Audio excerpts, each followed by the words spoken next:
साथियों, EPS 95 pensioners की हो गई है बल्ले बल्ले, क्योंकि अब स्टेट लेवल की हाई कोर्ट और सुप्रीम कोर्ट ने भी आप लोगों के पक्ष में फैसला सुना दिया है। लेकिन सुप्रीम कोर्ट के फैसले के बाद भी ईपीएफओ भाई इस फैसले का उल्लंघन कर रहा है। उल्लंघन क्यों कर रहा है, यह भी आप लोगों को बताने वाला हूं। बट अब कहीं ना कहीं लग रहा है कि आप लोगों के द्वारा किए जाने वाले ये जो आंदोलन है, ये आंदोलन सफल होते हुए नजर आ रहे हैं। क्योंकि सुप्रीम कोर्ट ने जब फैसला सुनाया, उसके बाद भी अगर ईपीएफओ डायरेक्टली हायर पेंशन देने में असमर्थ है, और ईपीएफओ ने जो 3 चरणों में आप लोगों के लिए जो प्रस्तावित मॉडल सेट किया है कि किस प्रकार से आप लोगों की मांग जो है कि हमें हायर पेंशन के रूप में 17,500 चाहिए, जो मिनिमम पेंशन वर्तमान में आप दे रहे हो 1,000 से उसे 7 सपाई फज प्लस डीए प्लस मुफ्त चिकित्सा। तो इस प्रकार की जो आपकी डिमांड है, अब कहीं ना कहीं ईपीएफओ और केंद्र गवर्नमेंट ने इसको प्रस्तावित मॉडल के रूप में भी आप लोगों के सामने पेश कर दिया है। लेकिन उसके पहले आपको मैं दिखाने वाला हूं कि सुप्रीम कोर्ट ने क्या फैसला दिया आप लोगों के पक्ष में, और स्टेट लेवल की जो हाई कोर्ट है, इन्होंने आपके पक्ष में क्या फैसला सुनाया है और इस पर ईपीएफओ ने किस प्रकार से आपत्ति दर्ज कराई। सारी बातें आज आप लोगों को इस वीडियो में क्लियर होने वाली है। लेकिन एक बात आपको यहां पर मैं क्लियर कर दूं, बिल्कुल निश्चिंत रहिएगा, क्योंकि आपके हित में और बहुत जल्दी केंद्र गवर्नमेंट के द्वारा आप लोगों को जो आपकी मांग है, जो आपकी डिमांड है, वह फुलफिल करनी पड़ेगी। ये बात कंफर्म है। चलिए तो बढ़ेंगे हम लोग आगे। फिलहाल आपके सामने एक सुप्रीम कोर्ट के आदेश का उल्लंघन ईपीएफओ नहीं दे रहा, उच्च पेंशन। ये बात तो अभी मैंने आप लोगों को क्लियर कर दी थी, साथ में आगे बताएंगे। तो आप लोगों की जो डिमांड थी एक्चुअली, तो भाई आप लोग ये चाहते थे कि भाई जो मिनिमम आप लोगों का खास करके पेंशन है वह 0 है, उसे 9,000 से बढ़ाकर अगर आप 75 कर दोगे तो बहुत बढ़िया होगा। साथ में आप लोगों ने यह भी कहा कि जो प्रस्तावित वेतन है, जो वर्तमान में RS1J आप लोग देते हैं, खास करके संगठित क्षेत्र में काम करने वाले कर्मचारियों को, उसे बढ़ा के RS1G कर दो, तो भाई साहब दिक्कत नहीं रहेगी। और अधिकतम पेंशन की अगर बात करें तो 17,500 से अगर धार 50 तक भी पेंशन मिलेगी तो हमें किसी प्रकार से कोई समस्या नहीं होगी। ये संगठित क्षेत्र में काम करने वाले कर्मचारियों की डिमांड है, ये बात हम लोग जान गए थे। अब इसमें डीए चाहिए प्लस मुफ्त चिकित्सा चाहिए, और जो पेंशन हमें मिलेगा वह पेंशन 60 दिन फिक्स्ड व अंतिम जो 60 दिन होंगे, ठीक है, अंतिम जो 60 दिन होंगे उसके औसत वेतन के आधार पर यह पेंशन आपके अकाउंट में आना चाहिए। तो ये कुछ बेसिक सी डिमांड थी। अब इस बात को लेकर के कई प्रकार के आंदोलन हुए। उस आंदोलन में हम लोगों ने यह भी देखा कि कमांडर अशोक राउत, इन्होंने एक लीडर के तौर पर बहुत महत्वपूर्ण भूमिका निभाई। भाई ये बात तो हम लोग मानते हैं, कई प्रकार के आंदोलन में इन्होंने पार्टिसिपेट किया, दिल दहला देने वाले कई प्रकार के आंदोलन किए। इनको गिरफ्तार भी किया गया, इनको वापस भी छोड़ा गया। एटलीस्ट यहां तक कि जो पेंशनर्स हैं, जो कर्मचारी हैं, उन्होंने खुद को जलाने की बात भी यहां पर की कि अगर आपने हमारी डिमांड, अगर आपने हमारी मांग को पूरा नहीं किया तो हम लोग खुद को मिटा देंगे। ऐसी कई प्रकार की एक्टिविटी हुई। एटलीस्ट यहां तक कि यह बात संसद में भी चली गई, और संसद में जाने के बाद में जो अपोजिशन पार्टी है बीजेपी के विरुद्ध, उन्होंने इस बात को काफी हद तक वहां पर रखा भी कि भाई साहब कब सुनोगे।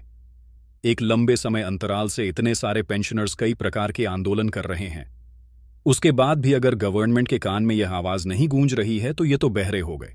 तो कई प्रकार की बातें संसद में गई, लोकसभा में गई, इन्होंने कई बैठकें भी की, चाहे निर्मला सीतारमण जी हो या फिर मनसुख मंडवैया जी हो, जो केंद्रीय श्रम मंत्री के रूप में जाने जाते हैं। सब कुछ हुआ, एंड फाइनली हमने ये देखा कि यह एक्टिविटी होने के पीछे रीजन क्या था कि सुप्रीम कोर्ट का आदेश था कि हायर पेंशन उन कर्मचारियों को दी जाए। लेकिन यह मामला गया कब और किस प्रकार से ईपीएफओ इसका विरोध कर रहा है, क्यों उल्लंघन कर रहा है, तो एक्चुअल जानकारी क्या है, अब मैं आता हूं वहां पर समझना। अगर आप यहां पर देखोगे तो हायर पेंशन को लेकर के RS 15 लाख करोड़ खर्च की ईपीएफओ की दलील सुप्रीम कोर्ट में क्या कर दी गई, खारिज कर दी गई।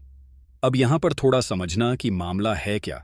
अब मैं झूम करके आप लोगों को बताने वाला हूं, है ना। ये झूम मैंने कर दिया भाई साहब। अब आप लोग क्लैरिटी के साथ में पढ़ भी पाओगे, क्योंकि आप लोगों का पढ़ना बहुत जरूरी है, ठीक है ना। इससे आप लोगों को एक तो संतुष्टि मिलेगी कि भाई साहब हमारे में अब फैसला आने वाला बहुत जल्दी, समझना इन चीजों को, ठीक है।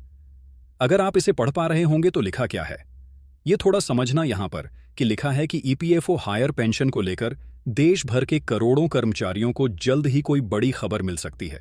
भाई डेफिनेटली वह तो मिलना तय है, लेकिन मेन मुद्दा क्या है, इसकी वजह यह है कि सुप्रीम कोर्ट में हायर पेंशन से जुड़ी देश भर की 66 याचिकाओं पर अंतिम सुनवाई पूरी हो चुकी है। इस दौरान सुप्रीम कोर्ट ने ईपीएफओ की आरएस 15 लाख करोड़ खर्च आने की दलील खारिज कर दी।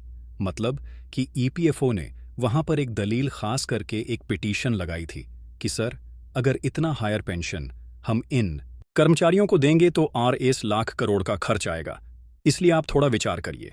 लेकिन सुप्रीम कोर्ट ने उसे भी खारिज कर दिया कि नहीं, हायर पेंशन आप लोगों को उन कर्मचारियों को देना पड़ेगा, उनका हक है। ये बात आपने समझ ली। अच्छा, ये सुप्रीम कोर्ट की बात होती है। हाई कोर्ट यानी स्टेट लेवल की हाई कोर्ट की बात भी करेंगे। वह हाई कोर्ट भी इन कर्मचारियों के पक्ष में, भाई साहब मतलब आप लोगों के पक्ष में हाई कोर्ट भी आपको देखने को मिलेंगे। अंतिम सुनवाई के बाद सर्वोच्च न्यायालय ने फैसला सुरक्षित रखा। ईपीएफओ की ओर से यह दलील दी गई थी कि हायर पेंशन पर आरएस 15 लाख करोड़ खर्च आएगा। सुप्रीम कोर्ट के जस्टिस उदय यू ललित की अध्यक्षता वाली 3 सदस्य बेंच में इन याचिकाओं पर सुनवाई की गई थी। अब यह आपने समझ लिया, सुप्रीम कोर्ट का फैसला आप लोगों ने यहां पर देख लिया। लेकिन इसी प्रकार से अगर आप हाई कोर्ट के फैसले देखोगे तो ईपीएफ मामले की जानकार चंद्रशेखर परसाई के मुताबिक केंद्र गवर्नमेंट और श्रम मंत्रालय एवं ईपीएफओ ने केवल हाई कोर्ट की डबल बेंच द्वारा 12 अक्टूबर 2018 को दिए गए फैसले को सुप्रीम कोर्ट में चुनौती दी थी। अच्छा, अब यहां पर समझना सुप्रीम कोर्ट में चुनौती क्यों दी। पहले ईपीएफओ ने केरल हाई कोर्ट में इन्होंने एक्चुअली अपनी पिटीशन फाइल की थी। केरल हाई कोर्ट ने 507 याचिकाओं पर सुनवाई करते हुए ईपीएफओ द्वारा 1 सितंबर 2014 से किए गए संशोधनों को निरस्त कर दिया। मतलब यह चाहते थे कि जो नियम है उनमें हम लोग क्या करेंगे, बदलाव करेंगे ताकि हमें ज्यादा पेंशन कर्मचारियों को देना ना पड़े। तो केरल हाई कोर्ट ने भी इसको क्या कर दिया, निरस्त कर दिया। 2014 से लेकर अभी तक यह डिमांड होती हुई आ रही है। ये बात भी आप लोग जानते हैं अच्छे से, ठीक है ना ईपीएफओ। इसके विरोध में भी इसे चुनौती देते हुए सुप्रीम कोर्ट गया और सुप्रीम कोर्ट ने फैसला उन कर्मचारियों के पक्ष में दिया। 1 अप्रैल 2019 को सुप्रीम कोर्ट के 3 सदस्य बेंच ने ईपीएफओ की अपील खारिज कर केरला हाई कोर्ट के निर्णय को यथावत रखा। इसके बाद फिर ईपीएफओ एवं केंद्रीय श्रम मंत्रालय ने केरला हाई कोर्ट के निर्णय को निरस्त करने की अपील की, जिस पर अंतिम सुनवाई हुई है। तो यह तमाम बातें, इससे एक बात सिद्ध होती है कि सुप्रीम कोर्ट और हाई कोर्ट यह दोनों किसके पक्ष में हैं। यह दोनों एक्चुअली उन तमाम कर्मचारियों के पक्ष में जो कि पेंशन के हकदार हैं। क्योंकि अगर आप यहाँ पर देखोगे, समझो एक्चुअली यहाँ पर क्या होने वाला है।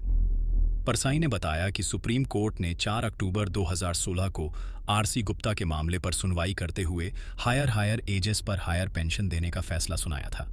इसके आधार पर ईपीएफओ ने 23 मार्च 2017 को हायर पेंशन देने का निर्णय लिया था। पिछले साल जुलाई में ईपीएफओ ने हायर पेंशन देना बंद कर दिया था। मतलब हायर पेंशन नहीं मिल रही थी और मध्य प्रदेश सहित देश के कई राज्यों में जो हाई कोर्ट है इसमें चुनौती दी गई थी। लगभग सभी हाई कोर्ट ने पेंशनरों के पक्ष में फैसला सुनाया और यदि हायर पेंशन मिलने लगी तो वह मौजूदा पेंशन से करीब 810 गुना ज्यादा होगी। और यही रीजन है 810 गुना ज्यादा का मतलब क्या हो गया। अगर आपको अभी वर्तमान में एक जोजोर की पेंशन मिलती है तो वह बढ़कर कितने पर चली जाएगी, तो वह बढ़कर चली जाएगी लगभग 28,000 के समथिंग। और यही मतलब है कि 7 से 23 आरों की जो आप लोगों की डिमांड है वह बिल्कुल यथावत है, बिल्कुल सही है, गलत बिल्कुल भी नहीं है। ठीक है, तो सुप्रीम कोर्ट और देश के हाई कोर्ट ये सभी आप लोगों के पक्ष में यथावत है कि भाई आप लोगों को पेंशन मिलनी चाहिए। एक बात यहां पर क्लियर हो गई। अब इसका उल्लंघन एक्चुअली एफओ के द्वारा क्यों किया जा रहा है, क्योंकि रीजन क्या आ रहा है भाई।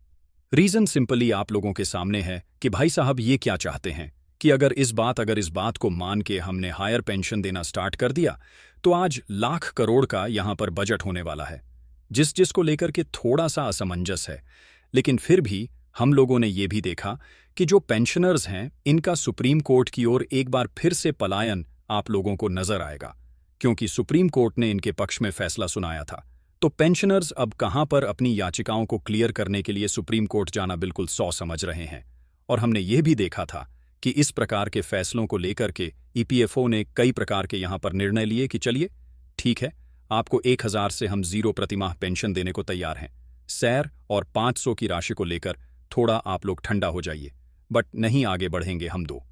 फिर जाकर के गवर्नमेंट ने ये डिसाइड किया कि ठीक है, अगर नहीं मान रहे 3 चरणों में इनको पेंशन दो भाई साहब। कितने चरणों में? 3 चरणों में।